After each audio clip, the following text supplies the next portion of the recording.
नमो तस्स भगवतो अरहतो सम्मा सम्बुद्दस्स। नमो तस्स भगवतो अरहतो सम्मा सम्बुद्दस्स। नमो तस्स भगवतो अरहतो सम्मा सम्बुद्दस्स। साधु साधु। श्रद्धावंत उपासकों, आज हम तथागत सम्यक संबुद्ध द्वारा उपदिष्ट श्री सद्धर्म में से एक बहुत ही महत्वपूर्ण उपदेश श्रवण करने वाले हैं। जो इस पूरे वर्षावास काल में हम बुद्धवाणी श्रवण करेंगे वो उदान ग्रंथ है। पहले समझते हैं कि उदान क्या है ना, क्योंकि उसके बारे में थोड़ी जानकारी आने के बाद समझ में आएगा कि ये देशना कितनी महत्वपूर्ण है और भगवान के उपदेशों में से मतलब उसका क्या महत्व है। ठीक है, भगवान जो देशना करते हैं उस देशना के 9 प्रकार के अंग होते हैं।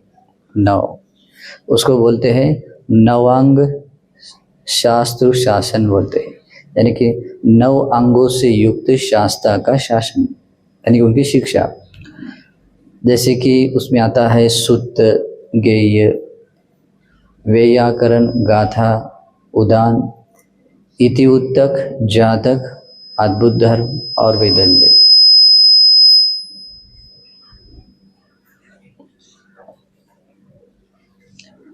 ये 9 अंग है और इस 9 अंगों में से ये उदान एक ग्रंथ है।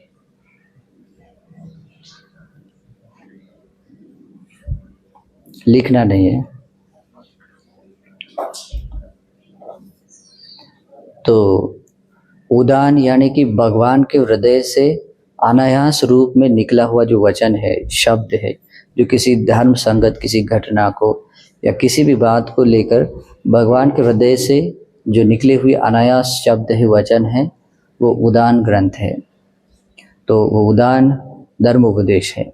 ठीक है, तो ऐसे उपदेश जितने भी थे भगवान बुद्ध ने सम्मा संबोधि ज्ञान प्राप्त करने के बाद से लेकर परिनिर्वाण तक जितने भी उपदेश दिए हैं वे सभी उपदेश इस ग्रंथ में सम्मिलित हैं। ठीक है, तो ये बहुत ही महत्वपूर्ण है। तो इस उदान ग्रंथ में आने वाले कुछ उपदेश हम सुनेंगे। तो इस सूत्र का नाम है पठम बोधि सूत्र। पठम बोधि सूत्र। सूत्र की शुरुआत ऐसी है, एवं में सुतम। इसका अर्थ आता है कि ऐसा मैंने सुना। अभी ये वाक्य ऐसा है कि ऐसा मैंने भगवान के श्रीमुख से द्वारा बताया गया हुआ सुना है। तो इसका ये प्रमाण है कि ये भगवान ने जो भी बताए गए उपदेश हैं उनके श्रावकों ने इसको स्मरण में रखा हुआ है। ठीक है, इस वाक्य में बहुत गहराई है, क्योंकि जब कोई व्यक्ति किसी बात को बताना चाहता है तो कुछ बोलते हैं कि मैंने ऐसी बात होते हुए देखी है या ऐसा ऐसा सुना है, ऐसा बताया जाता है। लेकिन जब ये बुद्ध की वाणी के बारे में जब लोग संगायन करने जा रहे थे तो आनंद बंते जी ने सबसे पहले सूत्र पिटक का संगायन किया। तो सभी लोग सोच रहे थे कि उनके मुख से निकला हुआ पहला शब्द कौन सा होगा, कौन सा उपदेश। अभी उनके अखंड उपदेशों में 45 वर्ष तक बताए हुए उपदेशों में ऐसा कौन सा उपदेश है कि जो आनंद बंते प्रथम बताएंगे। ठीक है, तो इस तरह से बताने के बाद तो सभी लोग ताक रहे थे आनंद बंते की ओर कि वो कौन से शब्दों से वे धर्म का उपदेश आरंभ करेंगे। तो एक आश्चर्य की बात थी, सभी देवता मनुष्यों के लिए एक आश्चर्य की बात थी कि वो किस उपदेश से आरंभ करेंगे। भगवान बुद्ध ने जितने भी बुद्ध उपदेश बताए हैं वो सारे उपदेश आनंद भंते ने स्टोर किए हुए थे, मतलब अपने मेमोरी में। तो जब प्रथम संगायना हो रही थी, जब बुद्धवाणी का संगायन किया जा रहा था, तो उस समय में जब संगायन का आरंभ होगा तो उस समय में सभी लोग सोच रहे थे कि अभी कौन से उपदेश से भंते जी शुरुआत करेंगे। तो सबके लिए आश्चर्य की बात थी। तो उन्होंने शुरुआत की है, एवं में सुतंग, ऐसा मैंने सुना, ऐसा मैंने भगवान के द्वारा बताया हुआ ऐसा सुना है। तो ऐसा बताने के बाद सभी लोग बहुत आनंदित हुए, हर्ष उल्लासित हुए कि ये एकांततः शुद्ध प्रमाण है कि ये मतलब जिस तरह से भगवान ने मतलब जो उपदेश बताए हैं वो उसी वाणी से बताने जा रहे हैं, है ना। तो इस माने में ये शब्द आने के बाद, मतलब ये एवं में सुतंग पहला वचन आने के बाद सभी लोगों ने साधुवाद देकर अनुमोदन किया कि भगवान बुद्ध की वाणी सुविशुद्ध रूप में ही है, उसमें एक शब्द भी इधर उधर नहीं है, क्योंकि उसका आरंभ ही ऐसा था कि भगवान के द्वारा बताया हुआ ऐसा मैंने सुना। ठीक है, तो इसलिए भी आज भी हम पूरे त्रिपिटक में जितने भी उपदेश सुनते हैं, हर उपदेश की शुरुआत कैसी है, एवं में सुतंग। ये बुद्धवाणी की परिशुद्धता का ये प्रमाण है। ठीक है, और ये आज भी पाली में है और सुविशुद्ध रूप में है। तो ये सूत्र इस तरह से आरंभ होता है। फिर एकं समयं भगवा उर्वेलायं विहरति, उर्वेला में भगवान बुद्ध विहार कर रहे थे एक समय। नज्जा निरंजराय तीरे बोधि रुक्ष मूले पठमाभिसंबुद्धो। निरंजरा, आज हमारी भाषा में कहते कोई निरंजना बोलते हैं, कोई निरंजन बोलते हैं, अलग अलग नाम है, लेकिन पाली में है निरंजरा। निरंजरा नदी के किनारे जो बोधि वृक्ष है, जो पीपल का वृक्ष है, जिसको उसका नाम था असथ बोधि वृक्ष, तो उस बोधि वृक्ष के नीचे पठमा भी संबुद्ध का अर्थ होता है कि जब उन्होंने सम्मा संबोधि ज्ञान प्राप्त करने के आरंभ काल में, मतलब शुरू में पहले काल में, तेन खोपन समय न भगवा सत्ताहं एक पल्लंकेन निसिन्नो होती विमुक्ति सुखपटि संवेद। विमुक्ति सुख का अनुभव करते हुए भगवान बुद्ध ने उसी बोधिमंड जो वज्रासन है, वज्रासन पर बैठकर भगवान विमुक्ति सुख का अनुभव करते हुए ध्यान समाधि में बैठे हुए थे सप्ताह तक। सप्ताह यानी 7 दिनों तक। अथको भगवा तस्य सत्ताहस्य अच्चयेन तम्मा समाधिमा उत्तहित्वा।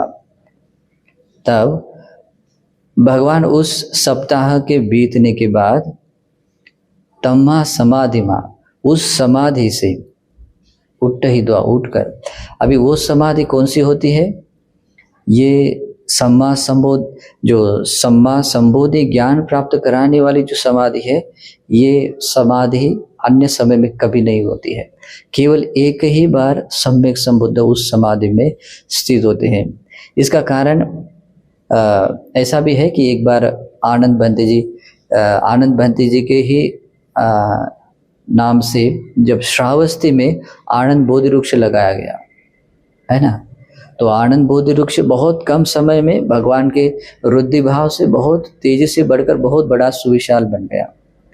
तो ऐसा बनने के बाद आनंद भंते भगवान को विनती करते, याचना करते कि भगवान, आपने जैसे बुद्ध गया के बोधि वृक्ष के नीचे जो समाधि का लाभ के, मतलब समाधि में बैठे थे, जिस ध्यान समापत्ति में बैठकर आपने समय बिताया था, उसी ध्यान समापत्ति में बैठकर आप समय बिताएं। तब भगवान कहते हैं कि वो समाधि दोबारा नहीं होती, बोलते केवल एक ही बार होती है।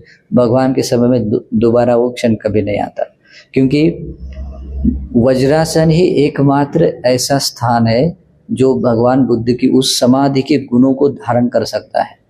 नहीं तो आपने इस आश्चर्य को सुना होगा या देखा होगा कि भगवान जब बोध वृक्ष के नीचे आते हैं और दक्षिण दिशा की ओर खड़े होते हैं, तब ये संपूर्ण चक्रवाल ब्रह्मांड 10,000 ब्रह्मांड ऐसे डावाडोल होते, कंपित होते हैं, है ना। मतलब जो क्या कहते हैं, जो जिससे इसका जैसे उनकी स्थिति थी उस स्थिति में वो कंपन हो रहा था। तो भगवान फिर उत्तर दिशा में जाते हैं, पश्चिम दिशा में, फिर पूर्व दिशा में जाने के बाद ही वो स्थिर होते हैं कि एक सम्यक संबुद्ध के जो गुण है वो धारण करने का जो स्थान है वो एकमात्र है, दूसरा नहीं। वो इसीलिए वो समाधि के बारे में क्या कहा जाए उसका कोई ये नहीं है, बस उसको इतना ही कह सकते हैं कि जो सम्मा संबोधि जो ज्ञान है उस ज्ञान से युक्त या ज्ञान से युक्त या सम्मा संबोधि गुणों से युक्त वाली जो समाधि है उतना ही नाम दे सकते। क्योंकि अन्य समाधियों के बारे में कहते हैं जो लोग अरहंत होते हैं, विमुक्त होते हैं, तो उससे कहते हैं संज्ञा वेदित निरोध समापति, एक विमुक्ति की ध्यान साधना होती है। लेकिन वैसी साधना भगवान ने ना जाने कितनी बार हर दिन मतलब ये ऐसा करते हैं, लेकिन वो समाधि कुछ विशेष होती है। तो उस समाधि से उठकर तम्मा समाधि में उठे तो उठकर रतिया पठमंग यामंग, रात्रि के प्रथम याम में, रात्रि का प्रथम यानी कि जैसे कि रात्रि के 3 याम होते हैं, 3 उसके प्रहर होते हैं, तो उसमें से पहला प्रहर में है ना पटिच्च समुपादं अनुलोमं साधुकं मनसा काशी। अभी देखिए एक सम्यक संबुद्ध है, तथागत सम्यक संबुद्ध है, और 1 सप्ताह तक वहाँ पर उस समाधि में रहने के बाद, उस समाधि से उठने के बाद भगवान क्या करते हैं, पटिच्च समुत्पाद के बारे में मनसिकार करते हैं। मनसा काशी, मनसा काशी का अर्थ होता है कि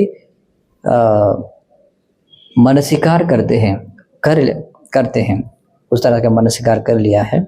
कि कैसे कर लेते हैं, इति इमस्मिं सति इदं होति इमस्सुपादा इदं उपज्यति।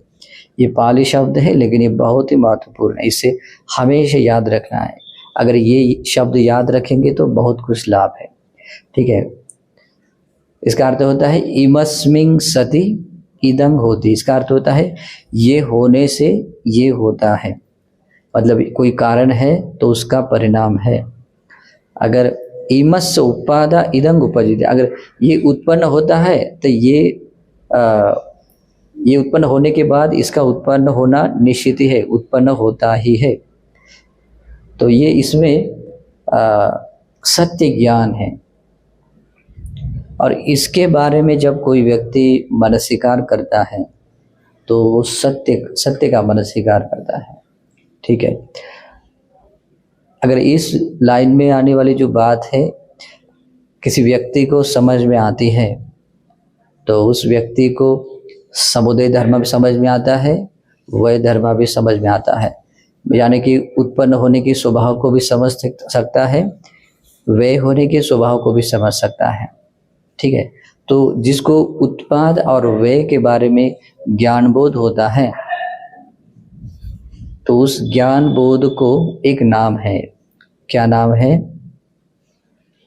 धर्म चक्षु, ठीक है।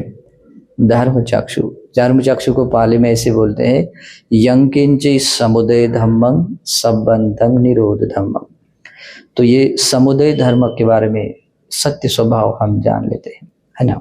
तो भगवान इसी के बारे में मनसिकार करते हैं। इमस्मिं सति, यानी कि ये अगर होता है तो इदं होती, ये होता ही है, यानी ये कारण है तो उसका ये परिणाम है।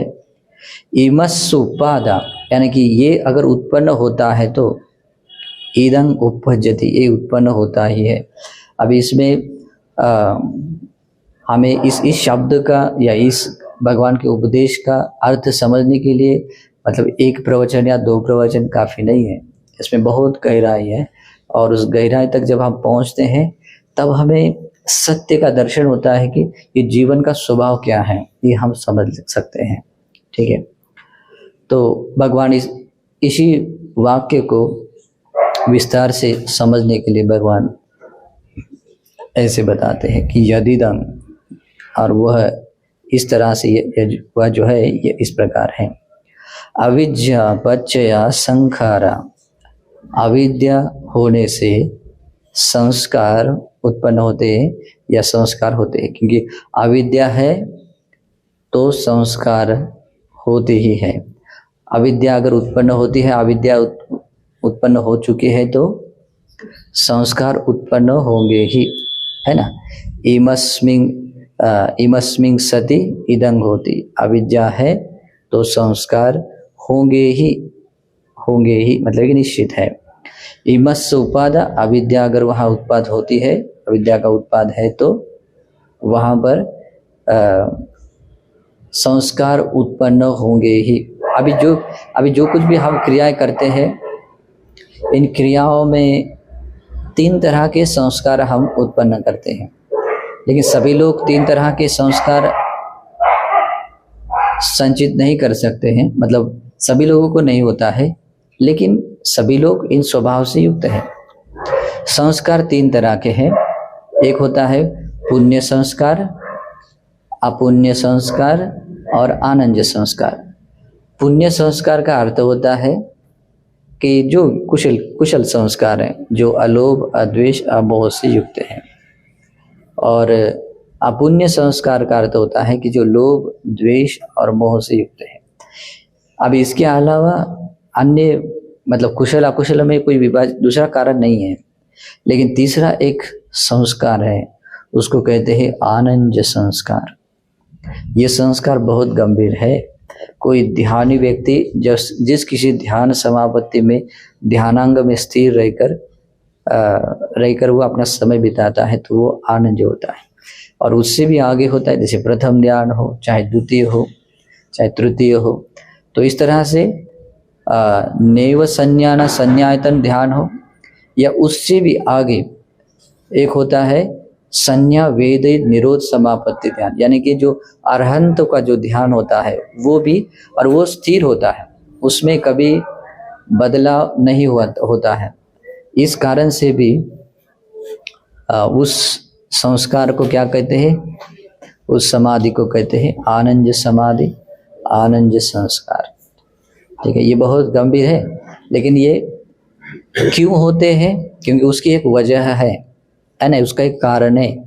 कारण होने से उसका परिणाम है, ये होने से ये होता है। अगर ये उत्पन्न होता है तो दूसरा उसका परिणाम से उत्पन्न होना निश्चित है। जैसे कि अगर एक पेड़ होता है तो पेड़ अगर होता है तो उसकी छांव होगी ही, है ना। पेड़ के उत्पन्न होने से उसकी छांव उत्पन्न हुई दिखाई देती है, प्रकट हुई दिखाई देती है, तो ये निश्चित है। तो ये बात परम सत्य है। अभी हमारे इस पहले प्रवचन में हम पूरा स्पष्टीकरण नहीं देखेंगे कि अविद्या यानी क्या है, संस्कार यानी क्या है। जो भगवान बुद्ध ने जो मनसीकार किया हुआ था इस सूत्र में जिस तरह से बताया है वैसे हम सीखेंगे। ठीक है, तो भगवान कहते हैं कि अविद्या के होने से, अविद्या के हेतु प्रत्यय से संस्कार होता है या संस्कार उत्पन्न होता है। संखार पच्चया विज्ञानम, संस्कार के हेतु प्रत्यय से। अभी यहाँ 2 शब्द है, प्रत्यय शब्द भी नाम सुना होगा, हेतु भी नाम सुना होगा, है ना। तो हेतु उसे कहते हैं जो डायरेक्टली उसको उत्पन्न होने के लिए कारण बनता है। कोई बात अगर मतलब जैसे कि अगर पेड़ है तो पेड़ की छांव होना डायरेक्टली कारण है, लेकिन प्रत्यय उसे कहते हैं क्योंकि पेड़ उत्पन्न होने के लिए भी बहुत सारी चीजें, उसको बीज लगता है, वो बीज धरती में ये होना चाहिए, बोना चाहिए, उससे धरती का पोषण मिलना चाहिए, पानी या जो भी है उससे उस समय धूप के अनुसार, जो भी काल के अनुसार उसे बड़ा होना चाहिए, और बड़े होने के बाद उसके पत्ते आने चाहिए आदि। ये सारी चीजें होने के बाद उसकी छांव में पैदा होती है। तो प्रत्यय में आता है वो सारी बातें इंक्लूड हो जाती है उसके उत्पन्न होने के लिए। तो अविद्या ऐसी ही है, अविद्या भी उसी प्रकार से प्रत्ययों से बनी हुई है। भविष्य में हम देखेंगे इसके बारे में विस्तार कि किन प्रत्ययों से ये अविद्या बनी हुई है। संस्कार, विज्ञान आदि। ठीक है, तो यहाँ प्रत्यय का अर्थ इस तरह समझना है, हेतु का जो एक ही कारण बनता है, जैसे कि पेड़ के कारण उसकी छांव है तो ये उसका हेतु है, पेड़ उसकी छांव का हेतु है वो पेड़। लेकिन अगर प्रत्यय कहेंगे तो उसके उस अंग में सभी जितने भी सपोर्टिव जो बातें हैं जो उसके लिए सपोर्ट करते हैं बनने में, उत्पन्न होने में, तो उसको प्रत्यय कहते हैं। ठीक है, तो भगवान कहते हैं संस्कार के कारण विज्ञान उत्पन्न होता है। ठीक है, विज्ञान बोलते हैं, विज्ञान पच्चया नाम रूप। अभी विज्ञान क्या होता है? सामान्य रूप से विज्ञान का अर्थ देखा जाए तो जो जानने का काम करता है, विजानन ति विज्ञान। तो जानने का काम हम किस तरह से और कहाँ कहाँ हम जान सकते हैं। 6 इंद्रियां हैं, 6 इंद्रियों के द्वारा हम 6 प्रकार के विषयों के बारे में जानते हैं, है ना। जैसे कि चक्षु से रूप को देखते हैं, समझते हैं, कान से शब्द को, नाक से गंध को पहचान लेते हैं, जानते हैं, और जिह्वा से रस का स्वाद जानते हैं, शरीर से किसी भी स्पष्ट हुए पदार्थ का स्पर्श जानते, महसूस करते हैं, और मन में जो विचार जागता है, धम्म कहते हैं उसको, तो उस विचार को भी जानते हैं। उसके अलावा कोई ऐसा पार्ट नहीं है जिसके द्वारा कुछ हम जान सके, है ना। तो इसीलिए भी विज्ञान भी उसी जगह पर उत्पन्न होता है। ठीक है, तो होता है संखार पच्चया विज्ञान। अभी इसमें इतनी गहराई है, अगर पटिज्ज समुत्पाद के बारे में अगर हम जानेंगे भविष्य में, तो मतलब इसी एक शब्द के बारे में अगर प्रवचन सुनेंगे तो 1 साल तक भी प्रवचन समाप्त नहीं हो सकता है। मतलब इतनी उसके बारे में डिटेल्स जानकारी है। लेकिन क्योंकि विज्ञान जो बनता है, क्योंकि हमारे आंखें हैं, हमें इतना ही दिखाई देता है, हमारी आंखें हैं, और हमारे आंखों से जो कुछ भी दिखाई देता है वो रूप है, जो अभी आप लोग मुझे दिखाई दे रहे हैं, बस इतना ही मुझे समझ में आता है। लेकिन इसके पीछे जितने भी कारण हैं, है ना, प्रत्यय है, ये प्रत्यय कुछ ना कुछ तो भी है ना। जैसे देखिए कोई एक चीज़ है या एक व्यक्ति है, एक वस्तु है, तो उसी वस्तु या व्यक्ति को देखने के बाद सबको एक जैसा ही अनुभव आ जाए, उसको देखने के बाद एक जैसा ही भाव जागे, ऐसा नहीं होता है। हर व्यक्ति के अलग अलग संस्कारों के अनुसार अलग अलग रहते हैं। जैसे भगवान का दर्शन, जैसे भगवान के श्रावकों को बहुत प्रिय मनाव होता है ना। आंखों से भगवान को देखते हैं तो उनको बहुत प्रीति उत्पन्न होती है, क्या मेरे भगवान है, ये उनका संस्कार है। संस्कार से, उस प्रकार के संस्कार से युक्त वो विज्ञान कार्य करता है, उसकी आंखों से वो देख रहे भगवान को। ठीक है, लेकिन जो अन्य तीर्थिक लोग थे या दूसरे लोग थे, किसी को ऐसा भी था कि भगवान को देखना भी पसंद नहीं था। ठीक है, देखना यानी कि उनको लगता था कि अप्रिय दर्शन कर लिया, है ना। हालांकि भगवान के जो रूप, शरीर, सौंदर्य इतना सुंदर थे भगवान कि इस पृथ्वी पर ऐसा कोई सुंदर व्यक्ति दूसरा नहीं था, है ना। लेकिन व्यक्ति के कर्म संस्कार कैसे होते हैं, हम कल्पना नहीं कर सकते कि संस्कार कितने भयानक होते हैं, है ना। मतलब संस्कार बहुत इंपॉर्टेंट होते हैं। अभी आप बिहार की तरफ आए हैं, सभी लोग आए क्या? नहीं आए। बिहार में आए, भगवान को देखे, या यहाँ पर जो कुछ भी आप सुनना चाह रहे, तो सुनने के लिए आपका मन अभी झुका हुआ है, या मुझे सुनना चाहिए करके आप इतने दूर से आए हैं, है ना। ये बात सभी के लिए प्रिय मनाप नहीं लगेगी। भगवान ने बताई हुई कोई वाणी कोई व्यक्ति सुनता है तो सभी को प्रिय मनाप लगे, ऐसा नहीं है। उसके लिए पुण्य चाहिए, उस तरह के संस्कार चाहिए। अगर वो नहीं होते हैं तो यही बुद्ध की वाणी जब सुनता है कोई व्यक्ति तो उसको इतनी कर्कश लगती है कि वो फटक से उठकर वो चला जाता है। वो चाहेगा ही नहीं कि मैं यहाँ आऊँ, आ भी गया तो उसको उतना मन नहीं लगेगा। और ये सुनने के बाद भी उसके कुछ पल्ले ही नहीं पड़ जाएगा, ये क्या बोल रहे हैं, है ना।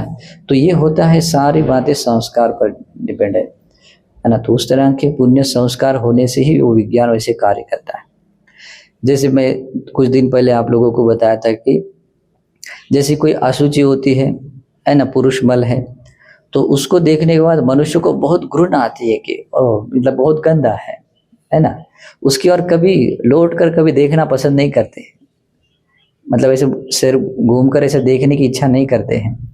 लेकिन उसी को देखने के लिए दूसरे भी ऐसे कुछ प्राणी है, मतलब उसकी गंध आते हैं या उसे देखते ही इतने खुश होते हैं कि वो खाने के लिए दौड़ते हैं, है ना।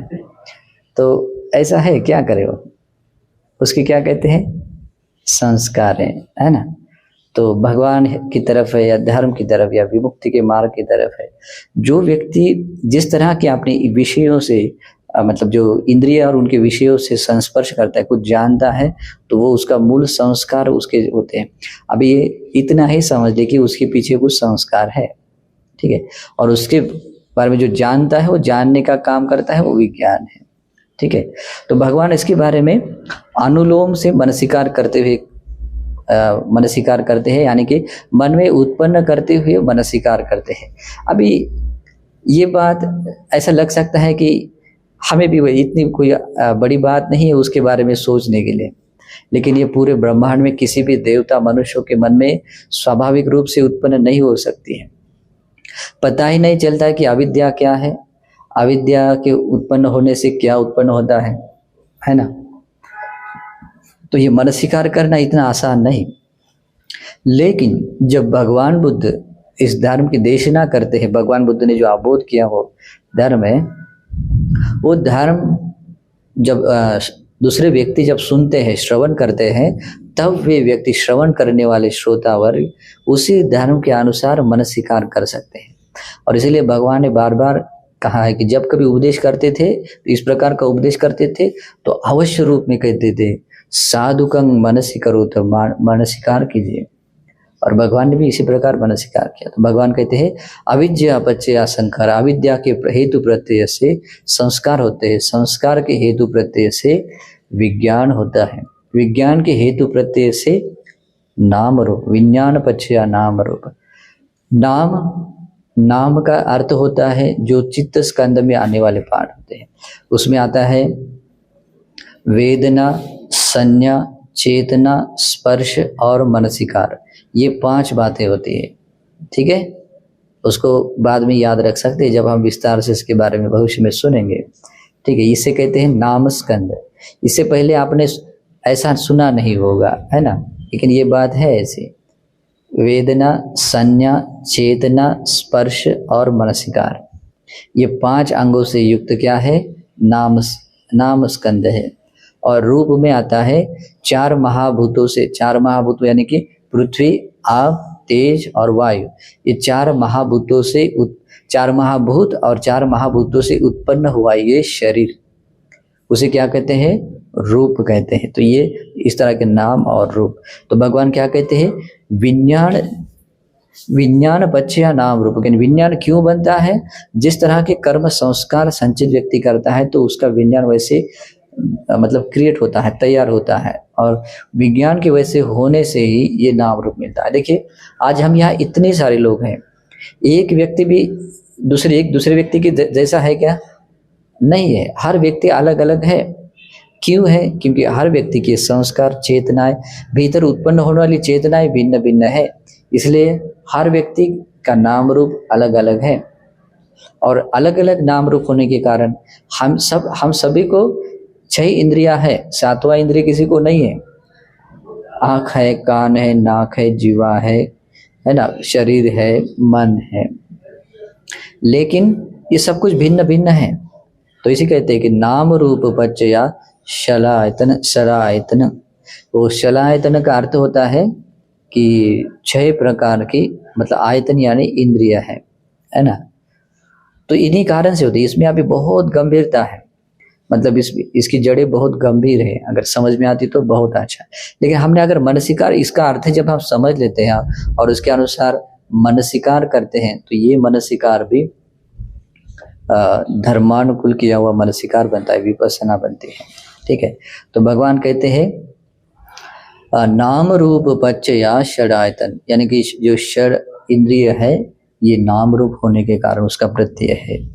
फिर आता है षडायतन पच्चया शलायतन पच्चया, क्या होता है, स्पर्श होता है, हस, क्योंकि षड इंद्रिय है तो उसका प्रमाण होता है कि उनके विषय मतलब होंगे ही, है ना। आंखों से हम रूप देखते हैं, कानों से शब्द विविध सुनाई देते हैं, नाक से विविध प्रकार की गंध हम सूंघ लेते हैं।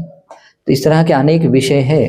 तो विषयों से संस्पर्श होता ही है। तो अभी ये स्पर्श भी ऐसे ही नहीं होता है, देखिए बहुत सूक्ष्म है। जब हम समझ लेते हैं तभी स्पर्श समझ में आता है। जैसे कि ये चक्षु है, चक्षु का विषय है रूप है, ये चक्षु है रूप है, लेकिन रूप क्यों देखता है? बीच में आलोक यानी प्रकाश है, इसलिए रूप दिखाई देता है। अगर प्रकाश नहीं होता है तो रूप नहीं दिखा देता। प्रकाश भी है, ये चक्षु है, और सामने रूप प्रेजेंट होता है। तो इन दोनों की संगति के कारण उसे कहते हैं विज्ञान। चक्षुंच पटिच रूपेच उपपज्यते चक्षु विज्ञान, यानी कि चक्षु है उसके प्रत्यय से ये रूप होता है, और इन दोनों की संगति से विज्ञान उत्पन्न होता है। एक के कारण नहीं होता है। अगर सिर्फ रूप रहे, आंखें नहीं है, तो हम जान सकते हैं क्या? नहीं। आंखें है, रूप नहीं है, तब भी नहीं जान सकते। दोनों की हेतु प्रत्यय से विज्ञान उत्पन्न होता है। और तीन अंग संगति पशु, जब ये तीन एकत्र आ जाते हैं, एकत्रित हो जाते हैं, तब होता है स्पर्श। अभी देखिए, चक्षु भी अनित्य है, रूप भी अनित्य है, और दोनों के हेतु प्रत्यय से उत्पन्न होने वाला विज्ञान भी अनित्य है। 2 मिनट पहले जैसे हमारे चक्षु के समझ जो रूप और जो विज्ञान उत्पन्न हुआ, वो विज्ञान अभी नहीं है, वो विज्ञान उत्पन्न होकर नष्ट हुआ है। तो अनित्य जो इंद्रिय है या अनित्य विषय है, उससे उत्पन्न हुआ ये विज्ञान नित्य कैसे हो सकता है? अनित्य चक्षु है, अनित्य रूप है, उससे उत्पन्न हुआ विज्ञान अनित्य है। तीनों के अनित्य, तीन ही बातें अनित्य है, और वो जब एकत्रित आ जाती है, और उससे होने वाला जो स्पर्श है, वो भला कैसे नित्य हो सकता है? स्पर्श अनित्य है, और जब ऐसा अनित्य स्पर्श है, तो उससे उत्पन्न होने वाली वेदना नित्य हो सकती है? नहीं। तो इस अर्थ में हमें जानना है कि फस्स पच या जो वेदना बोलते हैं, और ये स्पर्श अनित्य है, वेदना अनित्य है। ठीक है। तो जब हमें इसका स्पष्ट दर्शन हो जाता है, तब हमें मतलब समझ लेते हैं स्पर्श क्या है, किस तरह का अनित्य स्वभाव धारण किया हुआ है, और किस तरह की हेतु प्रत्यय से। अभी देखिए, यहाँ पच्चय क्यों कहा? स्पर्श माने डायरेक्टली स्पर्श नहीं कहा गया, उसके लिए जितने भी बातें सपोर्टिव बनते हैं, वो सारे बातें जब उसको सब मतलब उसके घटित होने में जो कारण बनते हैं, एक से अधिक कारण उसको घटित होने के लिए जब कारण बनते हैं, तो उसे कहते हैं प्रत्यय। ओके, तो इसलिए भगवान कहते हैं शलायतन पच्चया फस्स पच्चया वेदना, स्पर्श से वेदना होती है, और ये स्वाभाविक है, ये धर्मता है, इसमें कोई व्यक्ति बदल नहीं सकता है। अभी अविद्या होने के कारण ये सारी क्रियाएं तो होती रहती है, लेकिन इसमें व्यक्ति इतना कोई सजग नहीं होता है। ये क्रियाएं हो रही है, घटित हो रही, और ये हम एक औपचारिकता की तरह कुछ दिनों तक होने वाले, कुछ दिनों तक न होने वाली, ऐसी बात नहीं है। ये सनातन है, इसलिए ये सनातन धर्मों में से एक है। तो उसे कहते हैं फस्स पच्चया वेदना, स्पर्श के हेतु प्रत्यय से वेदना होती है। वेदना पच्चया तन्ना, और जहाँ वेदना होती है वहाँ स्वाभाविक रूप से तृष्णा उत्पन्न होती ही है। अभी वेदना के कारण ही तृष्णा क्यों उत्पन्न होती है? उसका कारण है, देखिए, क्योंकि वेदना सामान्य रूप से 3 तरह की होती है ना। या तो एक सुखद वेदना होती है, दुखद वेदना होती है, और अदुख असुख वेदना, यानी कि सुखद भी नहीं है, दुखद भी नहीं है, इस तरह की वेदना। ठीक है। तो सामान्य रूप से कोई भी व्यक्ति क्यों हो, कोई भी प्राणी भी क्यों ना हो, अगर सुखद वेदना महसूस होती है, तो उसके प्रति कोई आशा जुड़ जाती है, या कोई उसकी कामना जुड़ जाती है कि ये अच्छी है, उसका अभिनंदन करना उसका एक स्वभाव है। मतलब यानी कि उसके आस्वाद लेना स्वभाव है। जैसे अगर हमें कोई शीतल ठंड हवा महसूस होती है, तो बहुत प्रिय बनाव लगती है, उसकी फिर से कामना करते हैं। है ना, और भी जहाँ हवा आती है फिर थोड़े से और आगे जाते हैं, है ना। तो ये क्यों होता है? क्योंकि इस तरह से एक मन का स्वाभाविक स्वभाव है कि उसमें अभिनंदती, उसका अभिनंदन करते हैं। अभिनंदन के यानी उसमें सुख आस्वाद लेते हैं। जहाँ स्पर्श होता है और स्पर्श से उत्पन्न होने वाली वेदना महसूस होती है, उस वेदना में एक सुख आस्वाद होता है और उस सुख आस्वाद के कारण ही व्यक्ति मतलब उसमें तृष्णा उत्पन्न करता है, उसकी कामना करता है। ठीक है, तो दुखद वेदना है तो दुखद वेदना के प्रति कैसे कामना कर सकता है, वहां तृष्णा कैसे उत्पन्न हो सकती है? क्योंकि दुखद वेदना किसी को प्रिय नहीं लगती है, दुखद नहीं चाहिए कर, है ना। तो नहीं चाहिए करके जो कामना होती है ना, या ऐसा कह सकते हैं कि कोई भी दुखद वेदना है तो उस दुखद वेदना से हम दूर जाना चाहते हैं, हम उसे, या दुखद वेदना को बिल्कुल पसंद नहीं करते, है ना, मतलब उसका अभिनंदन नहीं करते हैं। लेकिन उसकी भी वो भी एक कामना है, वो नहीं चाहिए करके वो भी एक कामना बन जाती है, वो भी एक मतलब इच्छा बन जाती है, वो भी एक तृष्णा बन जाती है। तो जो सुखद वेदना है वो राग के संस्कार बनाती है, दुखद वेदना है वो द्वेष के संस्कार बनाती है, और जो अदुख असुख वेदना है वो मोह के संस्कार बनाती है, क्योंकि वो पता ही नहीं चलता कि ये सुखद है या दुखद है। ठीक है, तो इस कारण से वेदना पचया तन्ना, वेदना के कारण तृष्णा उत्पन्न होती है। तृष्णा का अर्थ होता है कि तृष्णा को भगवान बुद्ध ने स्रोत भी कहा है, एक प्रवाह भी कहा है ना, जैसे कि गंगा नदी है। कभी इस आँखों के जो आँखों से जो रूप देखा है और उससे उत्पन्न होने वाले जो अभी स्पर्श है, वेदना है और तृष्णा है, ये कभी रुकी है? कभी नहीं रुकी है।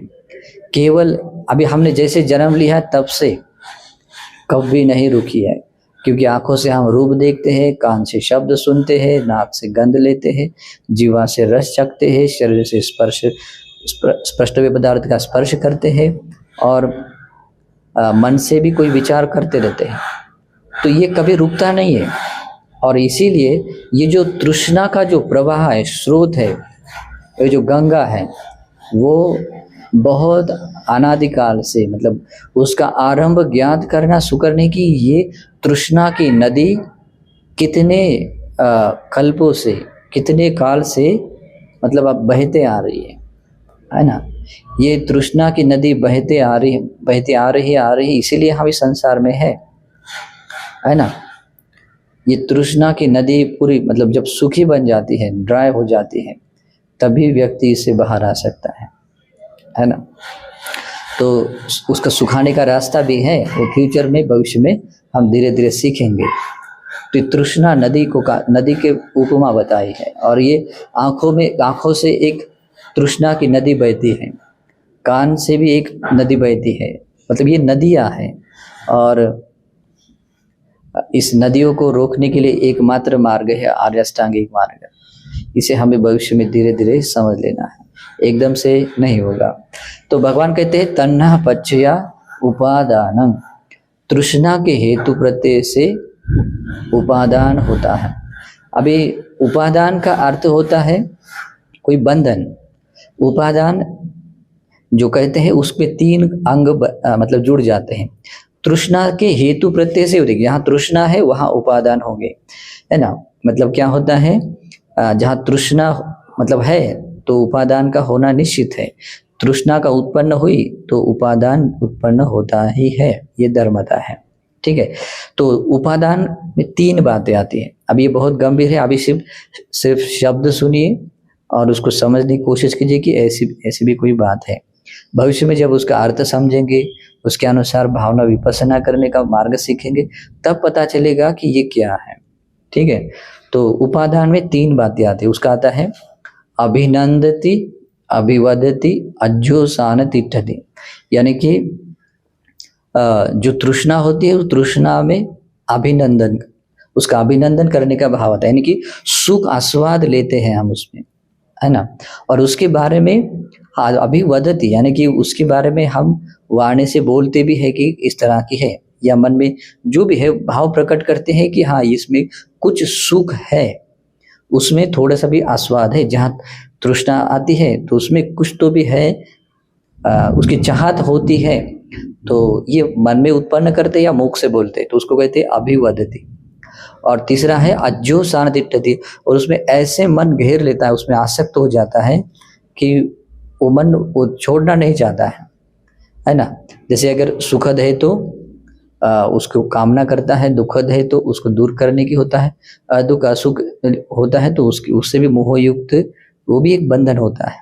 ठीक है, तो इस तरह से मोहयुक्त जो बंधन बनते हैं, या तो वो दृष्टि के मतलब दृष्टि उपादान होता है। तो मोह से संबंधित जो उपादान आते हैं, उपादान 4 तरह के होते हैं, उसमें एक दिट्ठी उपादान भी है। ठीक है, तो वो उपादान पैदा होते हैं। तो भगवान कहते हैं जहाँ तृष्णा है तो वहाँ उपादान है, तृष्णा के उत्पन्न होने से उपादान उत्पन्न होता ही है। और भगवान आगे कहते हैं उपादान बच्चया भव, उपादान के हेतु प्रत्यय से भव बनता है। भव का अर्थ होता है, अभी देखिए सामान्य हम अर्थ देखते हैं भव यानी कुछ बनना, लेकिन बनना मात्र इतने से अर्थ हमें समझ में नहीं आता है।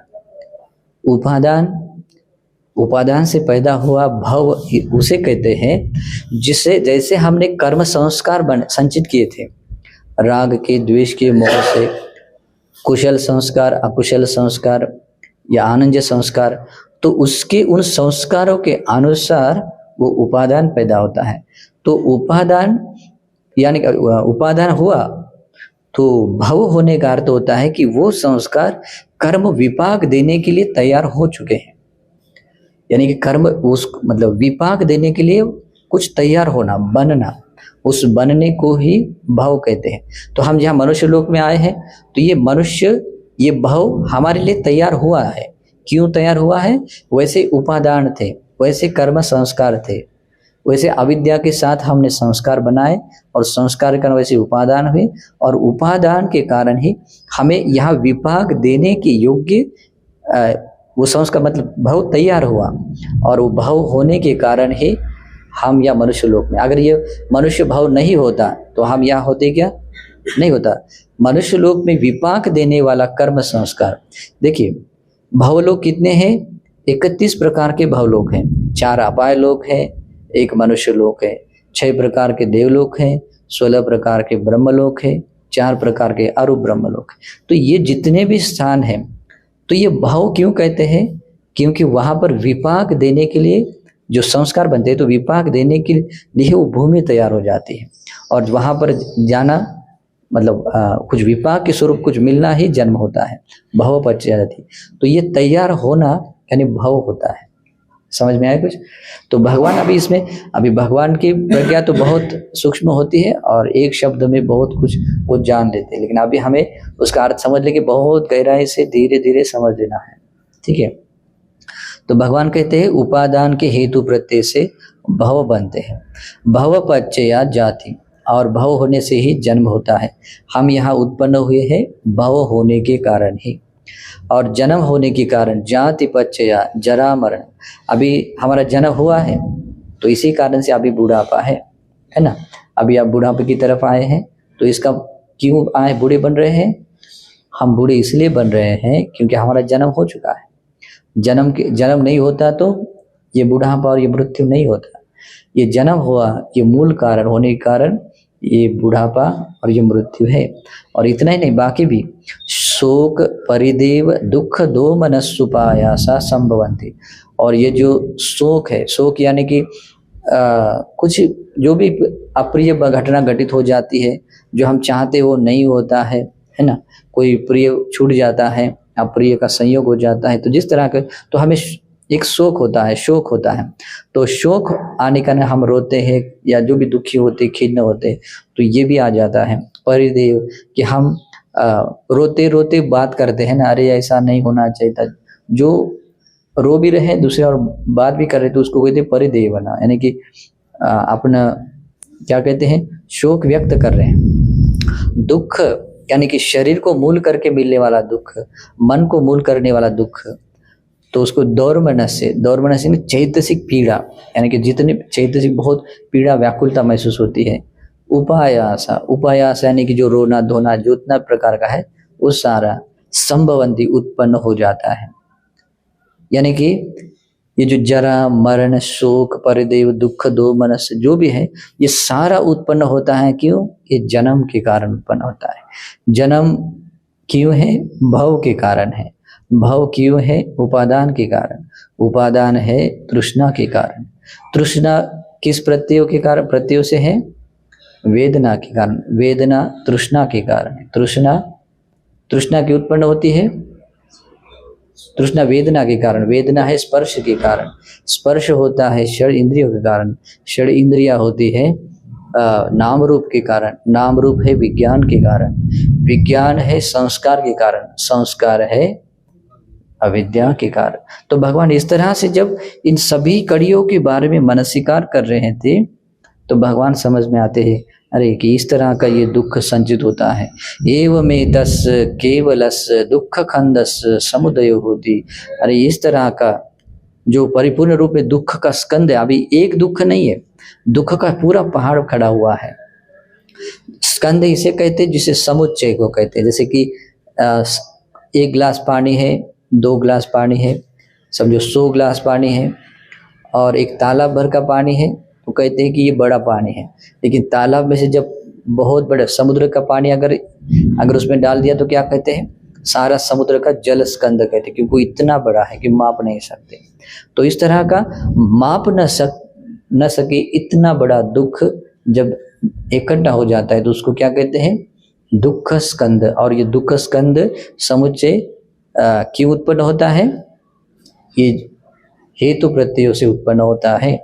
और इसीलिए कहते हैं कि एवमेतस केवलस वो एकांतता दुख खंड दुख स्कंद का समुदय होता है, उत्पन्न होता है, उसका कारण मतलब प्रादुर्भाव होता है। ये भगवान मनसीकार करते हैं। अभी इसमें इसको समझने के लिए बहुत गहराई लगती है, प्रज्ञा लगती है। ये सबकी बस की बात नहीं है, लेकिन धीरे धीरे जब हम धर्म इसको श्रवण करते जाएंगे तो एक दिन इस कंसेप्ट को पूरी तरह से समझ ले सकते हैं। ठीक है, तो भगवान ने इन पटिज समुत्पाद के बारे में ये कब मनसीकार किया? जब भगवान ने सम्मा संबोधि ज्ञान प्राप्त करने के बाद 1 सप्ताह उसी ध्यान समाधि में रहे, और जब वहाँ से उठे 8वें दिन में जब उस समाधि से उठे तो उन्होंने ये मनसीकार किया कि जो कुछ भी मतलब इसमें या संसार में है तो ये है क्यों? इसलिए है क्योंकि उसका एक कारण है। मतलब ये इसलिए है कि उसका एक दूसरा कारण मतलब उसका कारण है, और ये इसलिए उत्पन्न होने के कारण उसका दूसरा परिणाम स्वरूप है। यानी कि अविद्या है तो संस्कार है, अविद्या उत्पन्न होने से संस्कार उत्पन्न होते हैं।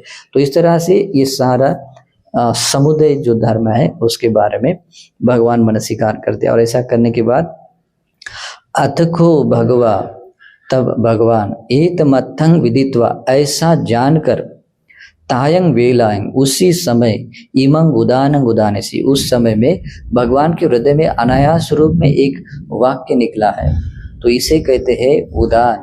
ठीक है, तो ये गाथा ऐसी है, यदा हवे पातु भवन्ति धम्मा आता पिनो झायतो ब्राह्मणस अथस्य कंखा वपयन्ति सब्बा यतोपजानाति सहेतुदम। ये भगवान के श्रीमुख से निकला हुआ पहला वचन है। ठीक है, मतलब भगवान ने जब सम्मा संबोधि ज्ञान प्राप्त किया तो ये पहला धर्म है, मतलब पहला शब्द है जो भगवान के श्रीमुख से निकला हुआ है। अभी आप लोगों ने इससे पहले भी एक उदान वाक्य सुना होगा, इसी आगे में है, चौथा उदान आता है। तो ये उदान है चौथा नहीं, उससे आगे का एक उदाहरण आता है कि जब मतलब जो कुछ भी ये जो घर बनाने वाला के बारे में जो सोचते हैं कि मैंने इस दुख की खोज करते हुए, कोई बात नहीं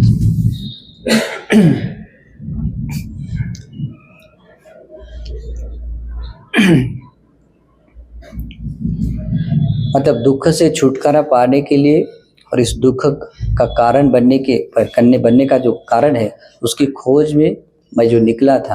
हाँ ठीक है, बैठिए, देखा।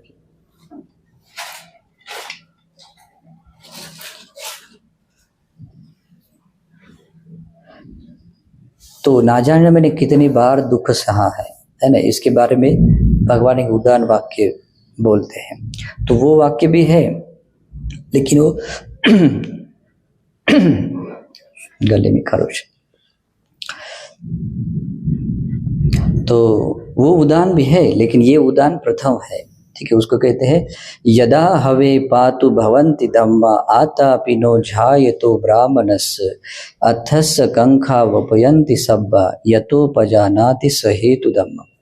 इस शब्द में बहुत गहराई है, लेकिन मैंने इसका एक ट्रांसलेशन किया हुआ है, तो मैं आपको वैसे भी समझा सकता हूँ, लेकिन मैंने उसके अटकताओं के साथ में सही में क्या अर्थ आ सकता है इसके बारे में दिया है। जैसे देखिए, उसका अर्थ होता है जब लोक यानी कि संसार में, लोक में धर्म प्रादुर्भूत होता है, तब ब्राह्मण, ये शब्द आया है वहाँ पर, ब्राह्मण यानी क्षीणाश्रव व्यक्ति, यहाँ जन्म से उत्पन्न नहीं है, ये कर्म से उत्पन्न ब्राह्मण की बात कर रहे हैं। तो ब्राह्मण यानी क्षीणाश्रव को चाहिए कि वह क्लेश तपन उद्योगशील होकर, यानी क्लेश को तपाने वाले वीर्य से संपन्न होकर ध्यान भावना का अभ्यास करे। देखिए, इस गाथा में ऐसा है कि जब लोक में धर्म का प्रादुर्भाव होता है, तब किसी भी जो ध्यानी व्यक्ति को चाहिए कि वो क्लेश तपन यानी क्लेश को तपाने वाले पुरुषार्थ वीर्य को करते हुए ध्यान भावना करनी चाहिए, अभ्यास करना चाहिए। अगर ऐसा करते हैं, जब कोई हेतु सहित धम्म को प्रज्ञापूर्वक जान लेता है, यानी कि अपनी प्रज्ञा से जान लेता है, तब उसकी संपूर्ण शंकाओं का निरसन होता है। अभी इस तरह से जब कोई व्यक्ति अपने ज्ञान से इन हेतु प्रत्ययों को समझ लेता है, तो कोई भी शंका शेष नहीं रहती है कि अविद्या होने से जब संस्कार उसे समझ में आता है, तो कोई शंका शेष नहीं रह जाती कि यह अविद्या मतलब होने से ये संस्कार क्यों बनते हैं, कैसे बनते, इसके बारे में कोई शंका नहीं रह जाती है ना। तो इसीलिए भगवान बुद्ध कहते हैं आता पिनो झाय तो ब्राह्मण, कि ब्राह्मण को चाहिए कि, मतलब जो ध्यानी व्यक्ति को चाहिए कि वो इस तरह के क्लेश को तपाने वाले वीर्य के साथ में भावना करे, अभ्यास करे। तो ये अभ्यास ये इसी प्रकार से कि अविद्या पच्चया संखारा, संखार पच्चया विज्ञान आदि रूप से वो जाने। ठीक है, ऐसा जब वो जान लेता है अविद्या पच्चया संखारा आदि, तो अथस कंका, उसकी सभी शंका वपयंति सब्बा, मतलब परिपूर्णतः शांत हो जाती, मतलब कोई शंका शेष नहीं रह जाती। यतोपजानाति, कि जब वो व्यक्ति सहेतु धम्म, हेतु प्रत्यय से उत्पन्न, यानी कि सहेतु, यहाँ देखिए हेतु नाम आया हुआ है, हेतु से उत्पन्न हुई बात वो जब वो जान लेता, प्रजानाति, प्रज्ञा के साथ में वो जान लेता है, तब उसकी सभी शंकाओं का निरसन होता है। ठीक है, तो ये सूत्र है। तो अगर हम भी चाहते हैं कि धर्म के बारे में जितनी भी शंकाएं हैं या सत्य के बारे में जितनी भी शंकाएं हैं, उस सभी शंकाओं का निरसन हो, ऐसा अगर हम चाहते हैं, तो हमें इस पटिज समुत्पाद के अनुसार मनसीकार करना चाहिए। अगर हम मनसीकार करते हैं और सही अर्थ से समझ लेते हैं, यानी कि जिस अर्थ में भगवान बुद्ध ने बताया है उसी अर्थ से अगर हम मनसीकार करते हैं, तो हमारे भी सभी शंकाएं दूर होंगी, इसमें कोई शंका नहीं है। भगवान का धर्म संदिग्ध को है, अकालिक यानी कि सांदृष्टिक, अपने ही द्वारा उसके प्रत्यक्ष रूप से फल देखने योग्य है। ठीक है, सांदृष्टिक है, तो ये फल हम आज भी पा सकते हैं अगर हम इसी अर्थ में, अगर ये सभी सहेतुक धर्म से, यानी कि हेतु प्रत्ययों के धर्म को मनसीकार से, अपनी प्रज्ञा मनसीकार करते हुए अपनी प्रज्ञा से जान लेते हैं, तब धर्म के बारे में, सत्य के बारे में जितनी भी शंका है सब भी शांत हो जाती है, उपशांत हो जाती है। और ऐसा व्यक्ति सचमुच सत्य को जान परिज्ञात करने वाला होता है, बनता है। इस समुदय को जानने का अर्थ क्या होता है? एवमेतस्य केवलस्य दुख खंडस्य समुदय होती, दुख स्कंद के समुदय को उसने जान लिया। यानी कि क्या किया? दुख के अस्तित्व को, दुख के सत्य स्वभाव को जान लिया, यानी कि उसको परिज्ञात कर लिया है ना, उसका परिज्ञान कर लिया।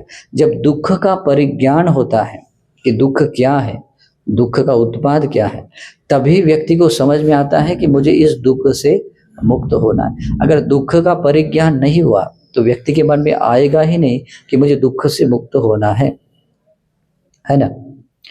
व्यक्ति के मन में तभी वो भाव जागता है कि मुझे इस दुख से मुक्त होना है जब वो व्यक्ति इस दुख सत्य को, जीवन के सत्य को वो समझ लेता है। तो ये दुख स्वभाव है। एवमेतस्य केवलस्य दुख खंडस्य, ये दुख स्कंद को का समुदय को समझ लेता है। मतलब संसार में अविद्या के कारण व्यक्ति संस्कार गठित करता है, मतलब संस्कार पैदा करता है। संस्कार के उत्पन्न होने से विज्ञान वैसे क्रिएट होता है, विज्ञान के बनने से नाम रूप के कारण षड इंद्रियों के कारण ही स्पर्श वैसे होते हैं, स्पर्श के कारण ही वेदना के कारण ही तृष्णा। ये दुख का चक्र है। अब इसमें कहीं कोई दुख से बाहर आने वाली कड़ी नहीं है, लेकिन ये दुख के सत्य का बोध है। ये दुख पैदा होने वाले जो कारण है, केवलस्य दुख खंडस्य समुदय, ये दुख का समुदय ऐसे होता है जब ये परिज्ञान होता है। तो ये परिज्ञान होना बहुत ही इंपॉर्टेंट है। जब ये दुख का परिज्ञान होता है तभी व्यक्ति दुख के कारण को समझ लेता है। ये दुख है, ये दुख है इसलिए क्योंकि ये दुख का कारण है। ये दुख, अगर ये दुख नहीं होता है, अगर ये कारण नहीं होता है ना, तो ईमस् उपादा इदं उपज्यति, ये उत्पन्न हुआ तो ये उत्पन्न होगा ही। इवस्मिन् सति इदं होति, अगर ये होगा तो ये होगा ही, ये परम सत्य। ये वाक्य हमेशा याद रखना है। कौन सा? इति इमस्मिन् सति इदं होति, इमस्सुपादा इदं उपज्यति। ठीक है, एक बार बोलकर देख सकते हैं मन में मन ही, है ना। इति इमस्मिन् सति इदं होति, इमस्सुपादा इदं उपज्यति। ये वाक्य जब समझ में आता है तब पटिज समुत्पाद का समुदय धर्म समझ में आता है। जब ये समझ में आता है, उसका परिज्ञान होता है, तो उसके बारे में जो शंकाएं हैं ये परिपूर्णतः समाप्त हो जाती हैं। इसीलिए भगवान कहते हैं यदा हवे पातु भवन्ति धम्मा, जब कभी लोक में धन प्रादुर्भूत होता है तब आता पिनो झाय तो ब्राह्मणस्तु, तो ध्यानी व्यक्ति को चाहिए कि वो अपने क्लेश को तपाने वाले पुरुषार्थ वीर्य के साथ में वो भावना करे, है ना। तभी उसके जितने भी शंकाएं हैं सत्य के बारे में, वो सभी शंकाएं उपशांत हो जाती है। क्यों?